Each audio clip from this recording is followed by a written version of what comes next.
म्हणून ज्या भूमीवरती आता डॉक्टर साहेब काम सुरू करणार आहे, कदाचित पूर्वीचे ज्ञात अज्ञात दोष जर त्या भूमीवर असेल, मग त्याच्यावर उभी राहिलेली वास्तू त्यामध्ये वास्तव्य करणाऱ्याला त्याचा त्रास होत असतो. म्हणून त्या भूमीवरचे दोष निवारण करण्यासाठी कथा, कीर्तन, संकीर्तन, भजन, नामचिंतन करण्याची परंपरा. याचं कारण आहे तेवढे दोषच नाही जेवढी ताकद नामात आहे. तुका म्हणे हरती दोष,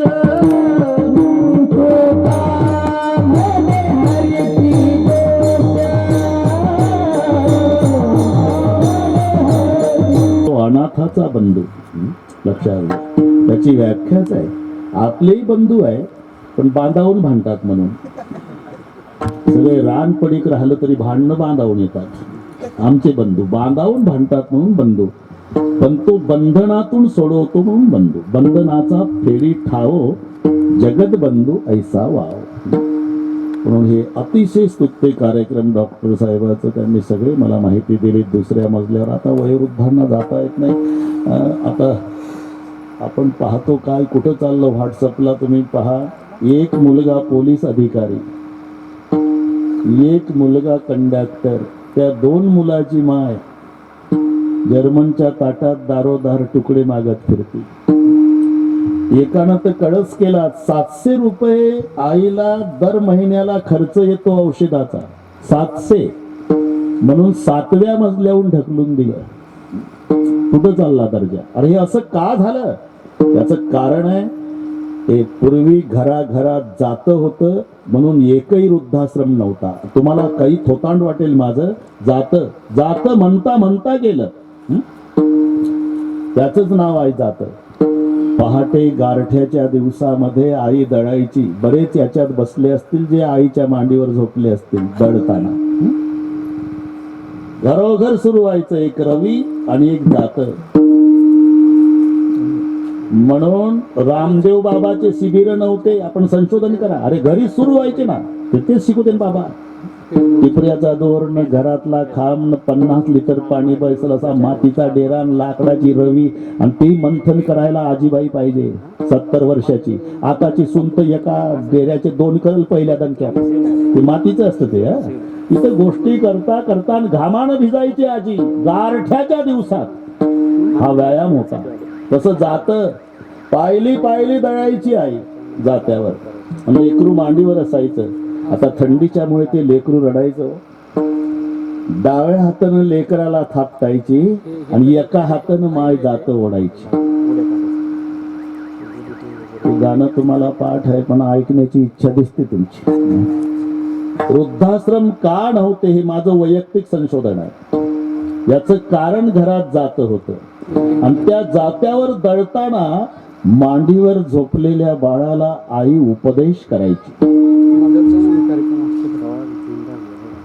ते गारठ्यामुळे रडायचं, डाव्या हातानं थापटायची बरं का रोहिदास, आणि एका हातानं माय जातं ओढायची.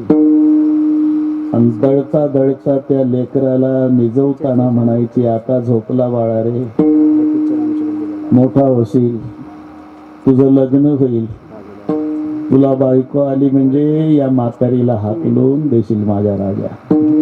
हे जात्याच्या गाण्यातून जायचं. नको रे म्हणू पुता. आता लक्षात आलं तुमच्या?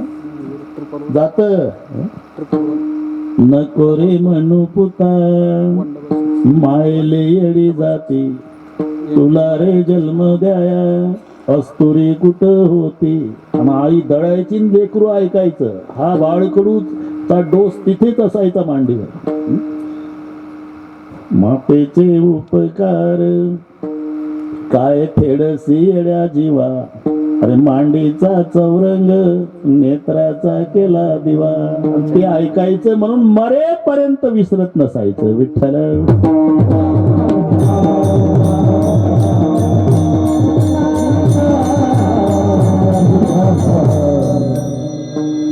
आई आणि बाप याच्यापेक्षा जगात श्रेष्ठ तीर्थ असू शकत नाही. सगळ्या तीर्थाला निर्माण करणारा पंढरीचा राजा पांडुरंग अजूनही विटेवर उभा आहे. काय कारण? पुंडलिकानं केलेली मायबापाची सेवा. तुका म्हणे महात धन्य पुंडलिकासाठी अजूनही तिष्ठत तुका म्हणे मात धन्य त्याची. तेव्हा तिथे कुक्कुट स्वामीचा आश्रम होता, आता ते पंढरपूर. आणि पुंडलिक राय आपल्या बायकोला खांद्यावर बसवलं, मायबापाच्या गळ्याला दोरी लावून काशी यात्रेला चालला होता, बायको खांद्यावर.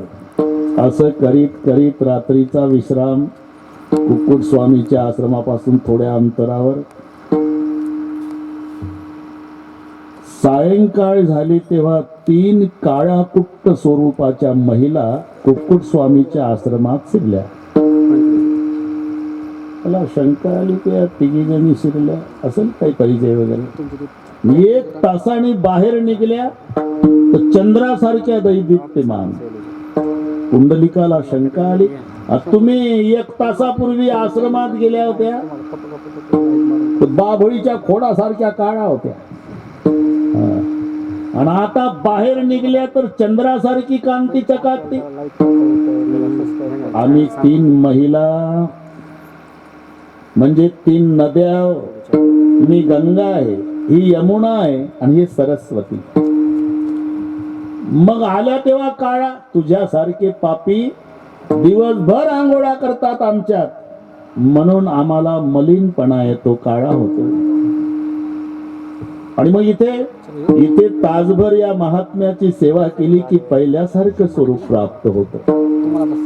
तीर्थे तया ठाया येथे पुनीत व्हावया, पर्वकाळ पाळा तळी वशे वैष्णवा.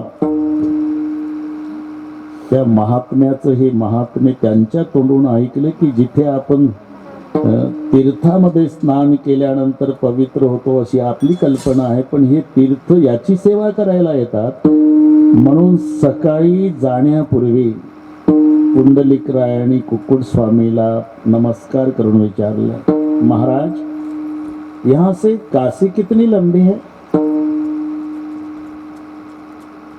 काशी को जाना चाहते हो? हाँ जी। ये 2 कौन है बुढ़े? मेरी माँ और मेरा बाप। और कल तूने कंधे पर बिठा के लाई थी, मेरी पत्नी है जी। तो शर्म नहीं आती? देखा, माय बापाच्या गळ्याला दोरी बांधून ओढत घेऊन चालला, बायकोला खांद्यावर बसवलं.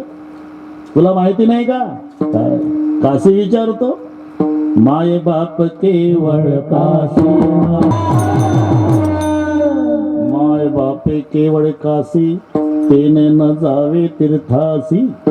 एवढं पवित्र तीर्थ म्हणजे माय आणि बाप आहे, असा परिणाम झाला. पुंडलिकरायानं दुसऱ्या दिवसापासून सेवा सुरू केली. इतकी सेवा मायबापाची तिथेच बसून की जगाच्या बापावर याच्या सेवेचं कर्ज झालं आणि देवाला यावं लागलं. मी आलोय पुंडलिका, असं तोंडावर बोट ठेवलं पुंडलिकानं. हळू बोला देवा. का?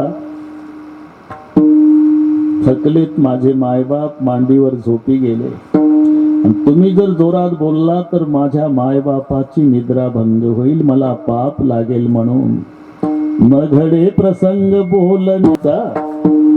अरे पण पुंडलिका, साधा पुढारी आला तर कुठं बसून कुठं नाही असं होतं समाजाला, माणसाला. अरे मी जगाचा बाप आहे, काही व्यवस्था करतो, पण बडबड करू नका. पुंडलिकराय पूर्वेकडे पाहता देव मागून आला. शेजारी पडलेली वीट उचलली फेकली माग. ऐसा कैसा रे तो धीट, मागे भिरकाविली विट. योगे झाली 28, अजून न म्हणसी 22. मी का वेळ घेतली आपली? माय बापाच्या सेवेमध्ये हे सामर्थ्य आहे की जगाच्या बापाला अजूनही उभं राहावं लागलं. असं सर्वात श्रेष्ठ तीर्थ जगात माय आणि बाप आहे. पहिली गोष्ट, माय बापाला विसरू नका. आपण मोठ्याचा आदर्श पहा. तुम्ही कितीही मोठा व्हा तरी माय बापाच्या दृष्टीनं तुम्ही तिचं लेकरू असता, एवढं लक्षात घ्या. आपल्या भारताचे पंतप्रधान मोदी साहेब जेव्हा 14 जानेवारी तीळसंक्रांत गावला गेले गुजरातला, त्यांची आई आहे 97 वर्षाची हरिबा, तिचं नाव हरिबा. पांढरी साडी, पांढरे केस, सुरकुत्या पडलेली, दात नसलेली म्हातारी, आणि असे बसले माय लेकर बाकड्यावर. आपण टीव्हीला बघत होतो, लहानपणी बसतात का नाही तसे मोदी साहेब आणि आई चिकटून. आणि मग ते तिळगुळ दिला आईनं, घेतला मोदी साहेबानं, मग ग्लासभर पाणी दिलं, गटागटा प्याल्यामुळे ते वगळ उतरले. लगेच म्हातारीनं कमरेचा पांढरा रुमाल काढला आणि मोदी साहेबाचं तोंड पुसून दिलं. मी का सांगतो हे? अरे भारताला पंतप्रधान आहे, पण मायला तिचं बाळ आहे एवढं लक्षात ठेवा. तुम्ही किती मोठं व्हा ना, किती मोठं व्हा, पण आईच्या दृष्टीनं आपण तिचे लेकर असतो एवढं लक्षात ठेवा. मी का सांगतो? ज्याला मायबाप नसतील त्याला इलाज नाही, पण असतील त्याच्या चरणी प्रार्थना करतो, मरेपर्यंत मायबापाला विसरू नका.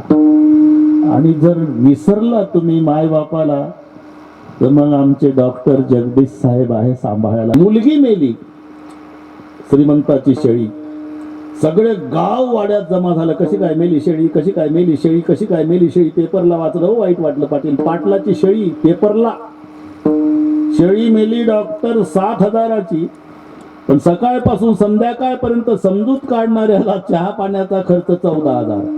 काय भाव पडली शेळी? अरे श्रीमंताची. याला म्हणतात पैसा वाळ्यानी बकरी मरे, बनेगा आम्ही जाणी. त्याच गावात झोपडपट्टीत गरिबाची एकुलती एक मुलगी मेली.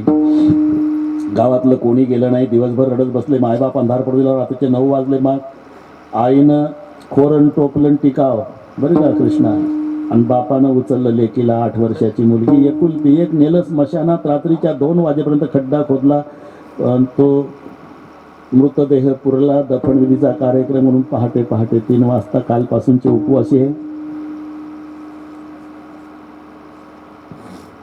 सकाळी तांब्या पाणी पिऊन मोडक्या झोपड्यात लेकीची आठवणी काढू काढू रडू लागले. दुपार झाली दुसऱ्या दिवशीची, तरी कोणी तिकडे झोपड्याकडे गेलं नाही. हा फरक का? शेळी श्रीमंताची म्हणून आणि मुलगी गरिबाची म्हणून, एवढा फरक पैशानं पडतोय लक्षात घ्या. आता जर भारताचे कोणी संडास ते बाथरूम असे 25 पावलं पायी गेले तरी पेपरला येण्याची शक्यता आहे. काल भारताचे अमुक यांनी संडास ते बाथरूम असा 25 पावलाचा प्रवास पायी केला. आमचा वारकरी पाथरीहून पंढरीला चालून मेला, कुत्र विचारत नाही. बरोबर की होतं बढाई, गरीब को पूछे ना कोय, हनुमान कितने गिरी उठाय, गिरीधर कहे ना कोय. तो विचार करा, गिरीधर. अरे सगळ्या गोपाळांनी काठ्या लावल्या, पेंद्या, वाकड्या, बोबड्या, सुदाम्या, श्रीदाम्या, मधुमंगल, काठ्या लावा, काठ्या लावा, काठ्या लावा. गोवर्धन उचलायच्या वेळेला सर्व गोपाळांनी काठ्या लावल्या. आणि अगदी फोटोग्राफर आले त्यावेळेला किसनरावनं करांगोळी लावली. कधी? फोटोच्या वेळेला करांगोळी. दुसऱ्या दिवशी काठ्यावाले गायब, पेपरला करांगोळीवाल्याचं नाव आलं, गिरीधर लाल. अरे हे वशिलेबाजी पूर्वीपासून आहे. रात्रीचा द्रोणागिरी आणला बजरंग बलीनं, त्याला कोणी गिरीधर म्हणत नाही. आणि कृष्णानं नुसती करांगोळी लावली तर गिरीधर. लेना देना कुछ नहीं, सब अदृष्ट का खेल, बेभीषण को लंका दे हनुमान जी को तेल. आणि म्हणून बडों की होत बढ़ाई, गरीब को पूछना कोय, हनुमान कितनी गिरी उठाए, गिरीधर कहे ना कोय. तेव्हा संपत्ती हा दुसऱ्या क्रमांकाचा पुरुषार्थ आहे. जरूर मिळवा, जरूर मिळवा, पण एक लक्षात ठेवा, लक्ष्मी वेगळी पैसा वेगळा. समानार्थी शब्द वाटत असले तरी हे माझ्यापेक्षा तुम्हाला चांगलं कळतं. शब्दाचे उच्चार सारखे असले म्हणजे अर्थ एक नसतो. राईट राईट, नो नो, KNOWचा आहे नो, NOचा आहे नो आहे. राईट म्हणजे उजवान, बरोबरही होतं. तसं पुत्र म्हणजे मुलगा, लडका म्हणजे मुलगा, बेटा म्हणजे मुलगा. तिन्हीचा अर्थ मुलगाच आहे, पण 3 मध्ये 3 अर्थ सामावलेले आहेत. पिताजी बंटवारा करे उसमें खुश रहे वो बेटा, जो बंटवारे में खुश रहता वो बेटा, और बंटवारे के बाद भी पिता को लड़ के ज्यादा इस्टेट मांगता वो लड़का. और जो पिताजी को कहता है कि पिताजी तुम्हारी पूरी जायदाद जिसको देना उसको दे दो, केवल हमें आप चाहिए, मैं जिंदगी भर आपकी सेवा करूंगा पिताश्री, उसे कहते हैं पुत्र. हे जसं तसं लक्ष्मी वेगळी, पैसा वेगळा. समानार्थी असलं तरी काय फरक सांगतो. रात्री गाव झोपल्यावर 12 वाजता मागच्या दरवाजातून लपत छपत घरात शिरतो, त्याला म्हणतात पैसा. आणि दिवसा दुपारी 12ला सगळ्या गावकऱ्याच्या समोरून वाजत गाजत डीजे लावून सन्मानानं पुढच्या दरवाजातून आत शिरते, त्याला म्हणतात लक्ष्मी. त्याला ब्लॅक न व्हाईट म्हणतात. हे तुमच्या भाषेत चांगलं. बस शास्त्रात अन्यायोपार्जितम द्रव्य दशवर्षाने तिष्ठती प्राप्त तू एकादशे वर्ष समूलंच विनश्यती. आणि म्हणून धन जरूर मिळवा संताचा आदेश आहे, पण ते कसं मिळवा याकरता नीती सांगितली. पण ते कसं मिळवा याकरता मात्र नीती सांगितली. जोडून या धन उत्तम व्यवहारे. कारण काहीच जसं येतं तसंच जातं असं होऊ नये म्हणून. यायला लागलं का नारळातल्या पाण्यासारखं येतं, जायला लागलं की कवठाच्या फळासारखं जातं. नारळ फोडा तुम्ही, अर्धा तांब्या पाणी बाहेर पडतं. अरे कोणी भरलं होतं कोणाच माहित. तसं काही जवळ मामाचं येतं, चुलत्याचं येतं, मावशीचं येतं, सासऱ्याचं येतं, मायबापाला एकटंच असतं. हे नारळातलं पाणी. जायला लागलं ना कवठाच्या फळासारखं. कवठाचं फळ तुम्ही हत्तीला खाऊ घाला, हत्ती फोडून खात नाही, तसंच गिळतो. बरं गिळ ना का, सकाळी तसंच बाहेर पडतं. काही म्हणतील काल गिळलं तसंच बाहेर पडलं, हत्तीला काय फायदा. अरे तुम्ही फोडून बघा ना, त्याच्यात काहीच राहिलं नाही.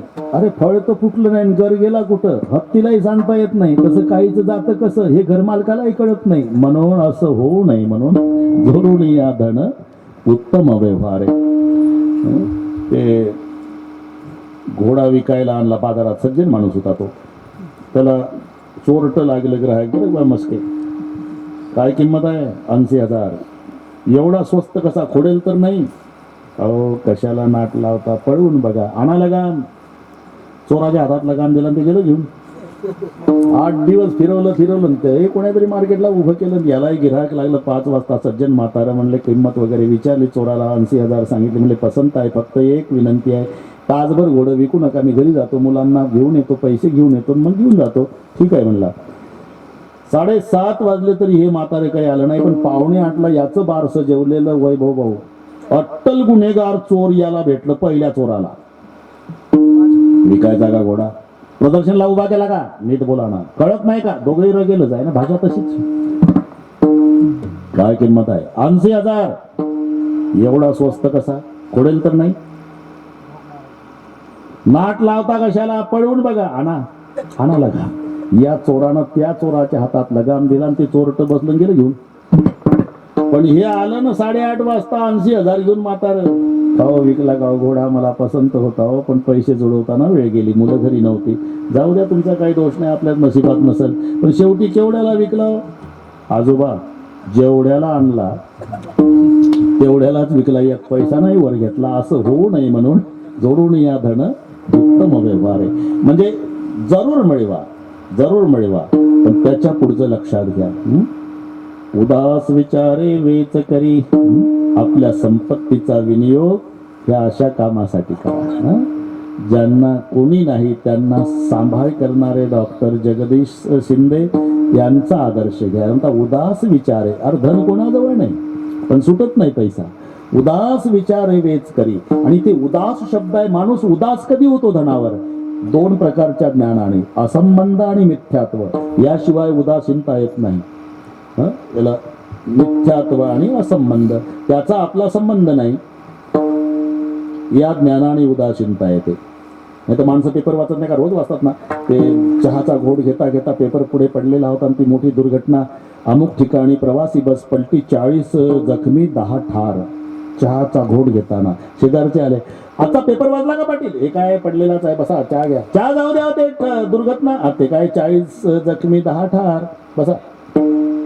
आपण ठार मधली नावं वाचली का, काय करायचं, रोजच मरतात माणसं, मुंगळ्यासारखी झाली. 125 कोटीच्या वर भारताची लोकसंख्या गेली, इतके जगतात का, मेलेच पाहिजे, बसा चहा घ्या. चहा जाऊ द्या, ठार मधली नाव वाचा ना. घर मालकानं व्यवस्थित कप धरला, चष्मा नीट केला आणि जेव्हा ठार मधली नाव वाचायला सुरुवात केली, 5व्या नंबरला जावयाचं नाव. उठून कप फेकला, काऊन, मरू दे ना आता, 125 कोटीच्या वर गेली म्हणतो लोकसंख्या, मुंगळ्यासारखी झाली, मेलेच पाहिजे म्हणतो. आता का रडतो, आता संबंध कळला. जोपर्यंत संबंध कळला नाही तोपर्यंत उदास होता. याला म्हणतात असंबंध ज्ञान, असंबंध. तसा शेवटच्या दिवशी पैशाचा नामचा संबंध नाही. तुम्ही कितीही गुलाबी नोटा थप्प्याच्या थप्प्या लावून ठेवा तरी शेवटच्या दिवशी, इकडचं नाही सांगता येत पण तिकडचं सांगतो. तिकडचं म्हणजे ज्या भागाला नाव नाही तिकडचं.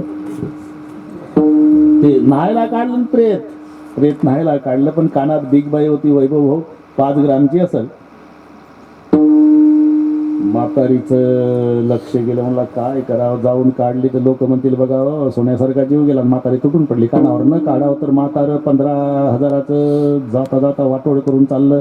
म्हातारीने ठरवलं आपण काढायची नाही, म्हाताऱ्यासोबत जाऊ द्यायची नाही. म्हातारी हुशार होती आणि प्रेत न्हायला काढलं, तेव्हा म्हातारी आली, पावलं धरले, प्रेताचे पावलं सुरू केलं. तुमच्या पायात जोडा कसा शोभत होता. लोक पावलाकडे पाहू लागले, नाऊ घालणारे. म्हातारीचं लक्ष गेलं, माझ्या रडण्याकडे समाजाचं लक्ष आलं. मग वर्णनवर सुरू झालं. पेरीगाडच्या धोत्राशिवाय नेसला नाही. कारण तिला इथं यायचं ना पाथरीच्या स्टँडवर, वर्णन तिकडून. तसे लोक बघत होते. मग कमरेवर वर्णन आलं, चांदीच्या करगोट्याशिवाय बांधला नाही. मग कमरेकडे पाहू लागले प्रेताच्या. मग वर्णन वर आलं, नेहरू सदऱ्याशिवाय घातला नाही.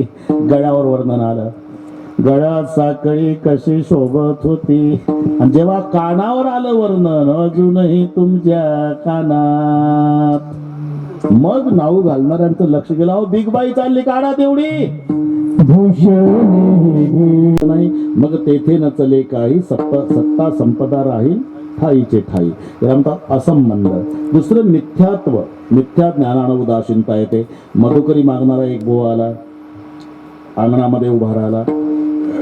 ती मावशी स्वयंपाकघरात होती. आवाज दिला, मधुकरी. तिथं KG1ला असेल तो पिंट्या खेळत होता. वृंदावनाजवळ रुपया पडला होता महाराज. त्या मधुकरी मागणाऱ्यांचं लक्ष रुपयाकडे गेलं. हळूहळू एक एक पाय टाकत चालला रुपयाकडे. त्या मुलाने ओळखलं, आताची मुलं फार हुशार. हे KG1 KG2 आली. बऱ्याच आजोबाचे मोबाईल नातूच दुरुस्त करून देतात. लक्ष गेलं त्या मुलाचं की बुवा बिघडला. आला मधुकरी चालला रुपयाकडे. म्हणून त्या मुलाने आवाज दिला. आता 2-3 फुटावर रुपया होता. आई, एक बाबा आला मधुकरीवाला, येऊ दे बाबा. अगं पण वृंदावनाजवळ रुपया पडला ना, तो रुपया घ्यायला चालला तो बाबा. आईचा आवाज आला, नेऊ दे रुपया, नेऊ दे, कालपासून पडला, खोटा आहे. तसाच बुवा रिवत झाला. का सांगतो मी? मिथ्या कळलं की उदास. हे 2 प्रकारच्या ज्ञानाने उदास विचार आहे. हो शब्द ठीक आहे, पण कशामुळे उदासीनता येते? एक तर असंबंध आणि मिथ्यात्व. या 2 प्रकारच्या ज्ञानाने उदासीनता येत असते. म्हणून संचय जरूर करा, पण पुढचं लक्षात घ्या. उदास विचारे वेच करी. ठीक आहे महाराज, तुमच्या सांगण्याप्रमाणे त्यानं उत्तम व्यवसायानं धन मिळवलं आणि उदास विचारे त्याचा विनियोग केला, तर त्याला फायदा सत्पात्री उदास विचारे दान केलं तर फायदा त्याला. उत्तमाची गती तो एक पावेल, हा फायदा. उत्तम गतीला प्राप्त होईल म्हणजे नेमकं काय? उत्तम भोगेल जीव खाणी. एकंदर 4 खाणी आहे बरं. स्वेदज, अंडज, उद्बीज आणि जारज. त्यात हा जे येतो ना तो उत्पत्तीवाचक असतो, तिथेच अर्थ लागत असतो. जारज, स्वेदज, अंडज, जनजायते नामुत्पत्ती. स्वेद म्हणजे घाम. घामापासून जन्म झाला ते स्वेदज. उवा, लिखा, गोचिड. म्हणजे तुम्ही घरी गेल्यावर डोकं चालवा, याला स्वेदज म्हणायचं. स्वेद म्हणजे घाम होतो आणि जेचा अर्थ आहे उत्पत्ती. घामापासून उत्पत्ती ज्याची ते स्वेदज. अंडज, अंड्यापासून जन्म झाला ते अंडज, पक्षी वगैरे. उद्बीज, जमीन फाडून बाहेर येतात ते लता, वृक्ष, उद्बीज आहे. जारस्त जन्मता, गाईचं वासरू, लेकरू, त्यातही भगवंत नवे. स्वर्गातील देवतांनी ज्याची अपेक्षा करावी तो अमोल किमतीचा देह, इहलोकीचा हा देह देव इच्छिता ती पाहे, असा अमोल किमतीचा नरदेह. अरे ठीक आहे, उत्तम भोगील जीवखानी, ठीक आहे, पण तो ओळखायचा कसा? अनुमान करायचं असते. अनुमान ज्या अर्थी आणि त्या अर्थी, त्याला म्हणतात अनुमान. अनुमान म्हणजे यत्र यत्र धूमः तत्र तत्र वह्निः. हे ज्या अर्थी धूर निघतोय तिथं पेटलं असलं पाहिजे, बस हे अनुमान आहे. एका गावामध्ये एक आंधळा आणि एक डोळावाला पहिल्यांदाच आले. गावाला वेश होती आणि आंधळ्यासोबत एक डोळावाला असतो, त्याचंही 1/4 जमतं ना, ते असतं. आल्यानंतर वेश होती. वेशीजवळ आल्यावर आंधळ्याला डोळावाला म्हणाला, आंधळे बाबा एक 5 मिनिट इथंच उभे राहा. कुठे जातो जो? मी भोपळे आणतो म्हणला. इथं मार्केट आहे का रे? नाही. मग काय दुकानदार? नाही. हातगाडा? नाही. आणतो कुठून? वेशीजवळ वेल आला आहे म्हणला. आंधळा म्हणला किती आहे? 50-60 असतील. बरं मला हे सांग, तार कंपाऊंड आहे का? आंधळ्यानं विचारलं. डोळ्यामुळे नाही. राखणवाला कोणी आहे का? नाही. कुत्र बांधून आहे का? नाही. आणू नको. का? कडू आहे भोपळ. डोळावाला म्हणला तुला अख्खं दिसत नाही, मला शहाणपण डोळावाला सांगतो का? जा, माझ्यावर विश्वास नाही का? तुझ्यावर विश्वास ठेवू का? माझ्या खांद्यावर हात ठेवून चालतो, विश्वास तुझ्यावर. जा. वैभवराव ते आलं, डोळेवाल्यानं भोपळ्या तोडला आणि तिथंच खाऊन बघितलं तर कडू आला. नांदळाचे पुन्हा पाय झाले. कमाल झाली हो. अरे आपण दोघही पहिल्यांदा या गावात आलो. मी डोळ्यावाला असून नाही कळलं, तू आंधळा असून तुला कसं कळलं भोपळे कडू आहे? तुम्हाला साधं गणित आहे. अरे वेशीजवळ वेलाला 50 भोपळे, तार कंपाऊंड नाही, राखणवालं नाही, कुत्र बांधून नाही. लेखा हे खाण्याच्या लायकीचे असते तर पाथरीच्या लोकांनी वेल उपटू उपटू नेले असते. अजून कोण हात लावला नाही म्हणजे एकही भोपळ्या लायकीचा नाही. याला म्हणतो अनुमान. ज्या अर्थी त्या अर्थी. त्या अर्थी तोच हा कसा ओळखायचा? माणूस जाणे जे बोले, झाड जाणे जे फुले, आणि भोगे जाणे जे केले पूर्वजन्मीचे, तोच हा पुन्हा जन्माला आला. कशावरून? त्याच्या आचरणावरून.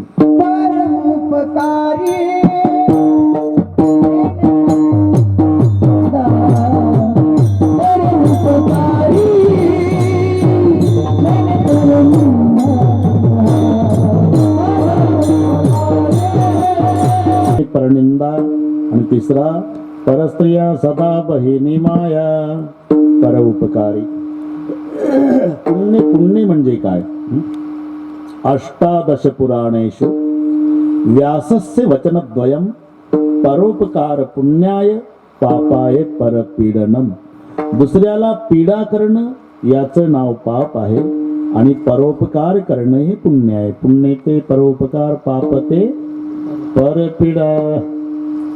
पुण्य ते जाणारे भाईनो परोपकाराचे. परोपकार याचं नाव पुण्य आहे आणि परपीडा याचं नाव पाप आहे. म्हणून परोपकारी जीवन जगणारे डॉक्टर ते मागे तेच करत होते. ते पुन्हा आले. मागे बहुता जन्मी हेच करत आलो आम्ही. जसं संतांचं प्रमाण आहे. हेच करीता आलो आम्ही. काय? भवतापश्रमी दुःखे पिढीले निववित्या.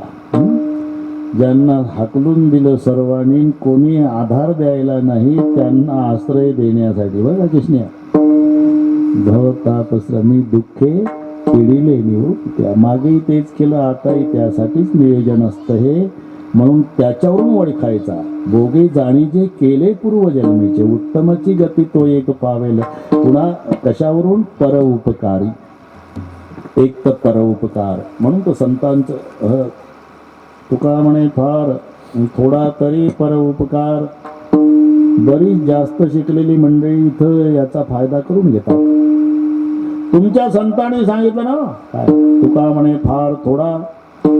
अरे जास्त व्याकरण शिकलेल्या फार थोडावर नको थांबू, आधी फारवर थांबणं.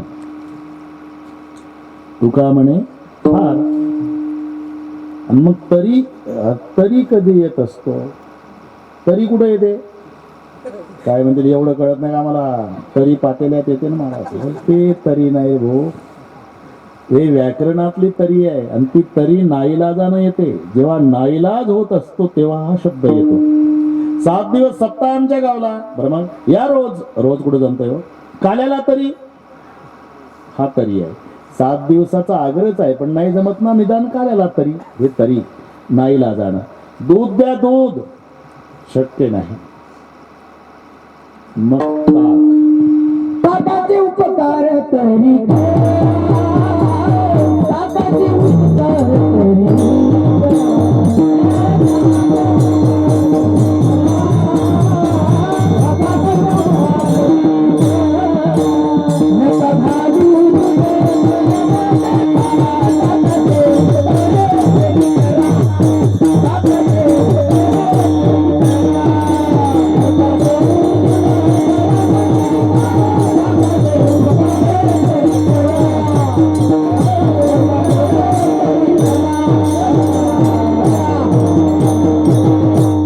दूध द्यायचं नका देऊ मग निदान ताक तरी नका घालू दूध जयामध्ये सार आणि ताकाचे उपकार तरी करा.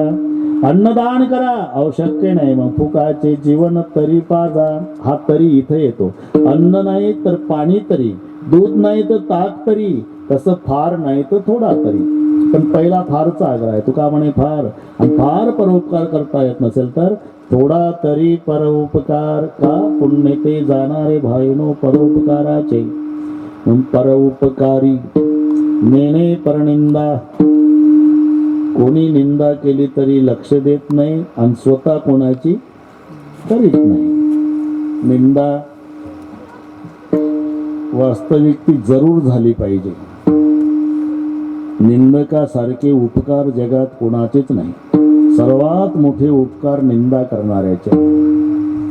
निंदा करणारा कोणी नसेल तर उद्या त्याला भाड्यानं आणा. अंगणामध्ये एक झोपडं बांधून द्या. त्याची तिन्ही वेळची जेवणाची व्यवस्था करा. फायदा निंदक निहेरे रखिये अंगण कुटी छवाये. बिना पाणी बिना साबू निर्मल करे सुभाये. तुम्हाला स्वच्छ करायचं काम निंदकाचं आहे. निंदेला विष्टा म्हटलेलं आहे. केवढं प्रेम. अरे आईचंही प्रेम लेकरावर नाही तेवढं प्रेम निंदकाचं तुमच्यावर आहे. किती प्रेम असलं तरी आई बाळाची विष्टा हातानं काढत नाही. कवेलाचा तुकडा कागदाचा पुठ्ठा. पण निंदक जिभेनं काढतात. यापेक्षा काय प्रेम करावं तुमच्यावर त्यांनी.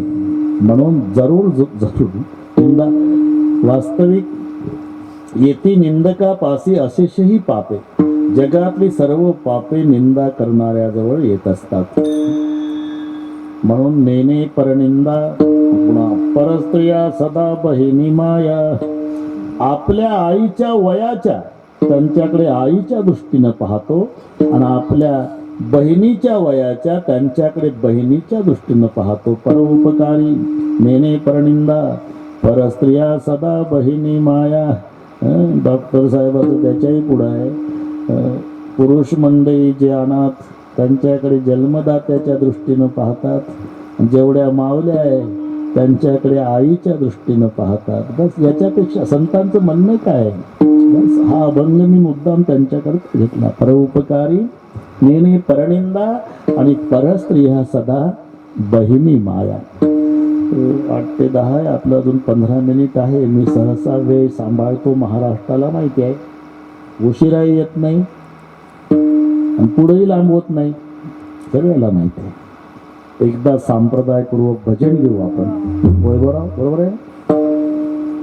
सर्वांनी हात वर करा. उद्या एवढे पेपरला देऊ आपण. इकडे मोठे मोठे लोक बसलेले आहे. हे घ्या शूटिंग वाले हे घ्या. आणि मग तोपर्यंत कोणी जागा सोडू नका. परोपकारी नेणे परनिंदा आणि परस्त्रिया सदा बहिणी माया. महाराज ठीक आहे. ते म्हणता उत्तम व्यवसायानं धन मिळवा. हो उत्तम व्यवसायाने धन मिळवायचं म्हणजे नेमकं काय. तुम्ही करता काय. आम्ही शेती करतो महाराज. शेती करताना मग तुम्हा शेतकऱ्याच्या दृष्टीनं बीज भूमी नांगरू या भांडवलाचा आधारू.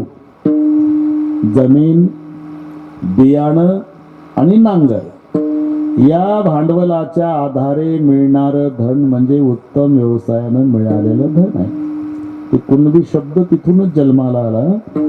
हे शब्दाचे जन्म पहा तुम्ही तिथूनच. कोलाटी कुणबी हे सगळे संशोधन करा.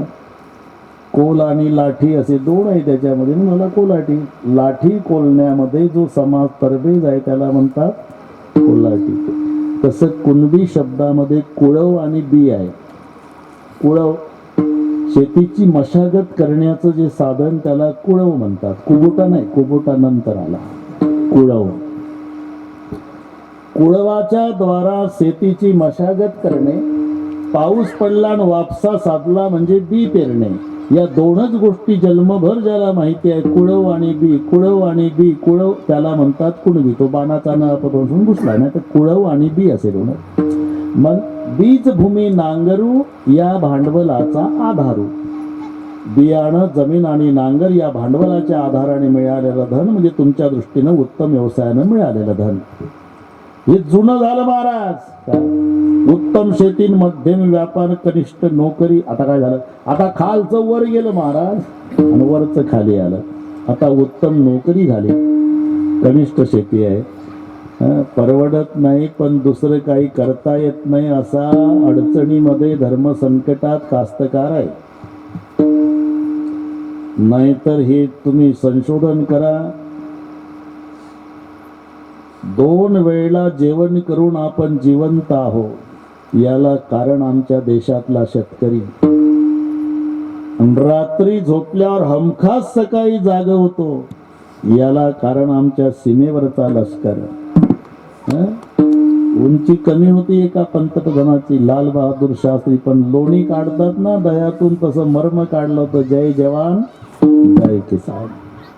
आता नेमकं ह्या दोन्ही दुर्लक्षित झाल्या गोष्टी तुम्ही आपण लक्षात घ्या. अरे त्याला कितीक लागतं? 5 लोकांचा परिवार असेल तर 10 क्विंटल धान्य शेतकऱ्याला खूप झालं. मग ते 100 क्विंटल पिकवतं कशासाठी? त्याच्यातले 90 क्विंटल तुमच्यासाठी आहे. हे जनतेने विसरू नये. म्हणून दररोज 2 वेळा जेवताना आमच्या भारतातल्या शेतकऱ्याला विसरू नका. आणि रात्री झोपी जाताना सीमेवरच्या लष्कराला विसरू नका.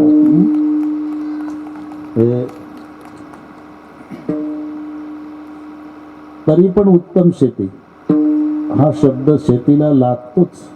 याचं कारण विज्ञान किती पुढे जाऊ द्या तरी 1 किलो लोखंड फॅक्टरीमध्ये घाला, त्याची वस्तू तयार होते 900 ग्रामची. करून पाहतो. 1 किलो लोखंड घाला कारखान्यात तरी तुमच्या हाती वस्तू येते तेव्हा 100 ग्राम कट होऊन 900 ग्रामचीच येते. विज्ञान. इमानदार फॅक्टरी एवढीच आहे जगात. 1 दाना टाका 1000 दाणे वापस करते. मग उत्तम शेती. तरी पण ते नाही ना ते तेवढ्यात भागत नाही ना महाराज. मग काही जोडधंदा सांगा ना, जोडधंदा. उदय गाई तुझे पालन, उदय गाई तुझे पालन.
दया गायी पशुचे पालन, कुक्कुट पालन नाही, गायीचे पालन. कुक्कुटपालन हे मायबाप सरकारने काढलेला जोडधंदा आहे. ठीक आहे, असं नाही तो, पण संत वाङ्मयात कुक्कुटपालन नाही. आता ते कोण्या गाथ्यातलं काढलं कोणाच माहित. संडे हो या मंडे, दुधासारखे पवित्र अंडेले का. अंडन दुधा इतकं जर पवित्र असतं तर ज्ञानेश्वरीत 700 वर्षापूर्वी माऊलीनं लिहिलं असतं ना, पाहे पा अंड पवित्र आणि गोड. पाहे पा दूध पवित्र आणि गोड. दुधा इतके अंडे पवित्र होतीलच कसे. कारण अंड्याचा जन्म वासनेतून आहे, दुधाचा जन्म वात्सल्यातून आहे. वात्सल्य वेगळे, वासना वेगळी. कोंबडा कोंबडीच्या वासनेतून जन्माला आलं ते अंड, आणि वासराच्या वात्सल्यातून जन्माला आलं ते दूध. आता इथे कास्तकार बसलेले आहेत, ते गाय हमरतच येते का नाही, वासराची गाय सायंकाळी. मग गाय बांधली, वासरू सोडलं की गटा गटा गटा गटा वासरू भुकेलेलं असते, प्यायला सुरुवात करतं. दूध संपत आलं की ते झटके मारतं वासरू. अख्खी गाय मागणं उचलतं, अख्खी गाय. तरी गाय रागवत नाही, पुन्हा पाणावते. याला वात्सल्य म्हणतात. ताणयाचे लागता झटे, अरे अधिकची पाना फुटे. म्हणजे वात्सल्य आहे. वात्सल्यातून जन्म झाला तो दुधाचा, आणि वासनेतून जन्म झाला तो अंड्याचा. म्हणजे म्हणतो संडे हो या मंडे, तूच खाता ना, संडेलाही खा मंडेलाही खा अंडे. भूतदया गाई आयु सत्व बल आरोग्य सुख प्रीती विवर्धना. हे गुण ज्याच्यात ते दूध प्यायला मिळतं. शेतीला बैल खत मिळतं. जनावराचं काहीच व्हायला जात नाही, माणसाचं काही उपयोगाला येत नाही. जनावराच्या केसाच्या घोंगड्या होतात, आमच्या केसाचं काही होत नाही. जनावराच्या हाडाचं खत होतं, आमच्या हाडाचं काही होत नाही. त्यांच्या कातड्यापासून चपला जोडे, आमच्या कातड्याचं काही होत नाही. शेणानं घर सारवलं तर स्वच्छ होतं. मी काय बोललो नाही रे बाबा. पशु की होत पनैया आयोग नरका कछु ना हो, एक बार नर करणी करे सो नरका नारायण. म्हणून घराची व्याख्या करताना, घर में माई, गोठे में गाई, खेत में भाई, उसकी क्या देखना कमाई माई. म्हणून भूतदया गाई पशुचे पालन. मग ताणेल्या जीवन वना माझी. ताणेल्या जीवन, आता पाणी लागले डॉक्टर साहेब. हा अभंग मला वाटलं इथल्यासाठी लिहिला असं का तू उभा राहा. ताणेल्या जीवन वना माझी, शुधेल्यासी अन्न, आणि ताणेल्या जीवन पुण्यासी कारण येतो.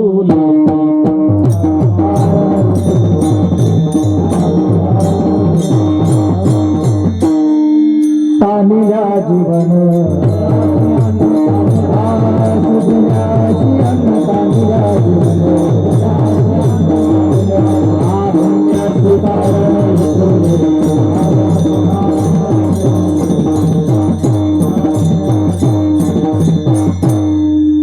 शुदेल्यासी अन्न ताणेल्या जीवन, हे प्रमाण नामदेवाचं आहे. शुदेल्यासी अन्न ताणेल्या जीवन पुण्यासी कारण येतुलेचे. आणि हे चिलियाच्या मुखातले शब्द आहे. तो आईला सांगतो. त्याची माय रडत होती ना, सांगू ना, तर बाळाला कसं कापावं. आणि तो सांगतो, आई नाशिवंत त्या गीता तनू, मोक्षा एवढे जोडे धनू, अजा पालटे कामधेनू, मिळता नाही घेतो मूर्ख. मग शुदेल्यासी अन्न ताणेल्या जीवन पुण्यासी कारण इतुलेची. म्हणून भूतदया गाई पशुचे पालन. ताणेल्या जीवन वना माझी. डॉक्टर साहेबांनी बसले पाहिजे लेकर. हो, त्याशिवाय नाही. बाकीचे कशाला बोलले. त्याला आपली उरकत आला. शुभेलासी अन्न बस. भूतदया गाई पशुचे पालन. ताणेल्या जीवन वना माझी. एवढंच नाही,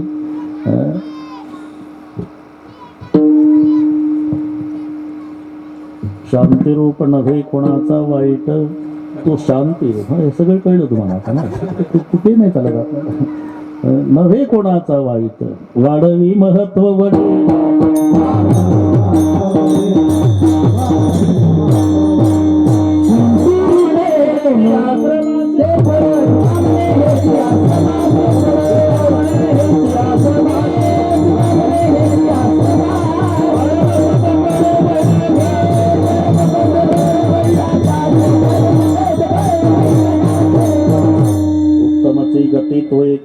वाढेल उत्तम भोगेल जीव खाणी. तेव्हा डॉक्टर जगदीश शिंदे साहेब यांचं हे अवर्णनीय कार्य आहे. बस आमची पांडुरंगाच्या चरणी प्रार्थना आहे की हे शेवटच्या श्वासापर्यंत त्यांच्याकडून भगवंतानी हे ज्यांचं कोणी नाही त्यांना सांभाळण्याचं काम करून घ्यावं. त्याकरता देवानी त्यांना उदंड आयुष्य, आरोग्य, धन, समृद्धी द्यावी ही प्रभूचरणी प्रार्थना करतो. भजन माऊलीचं होईल, चाल होईल आणि मग तुमचे आभार मानायला डॉक्टर साहेब इथे येतील. ज्ञानेश्वर माऊली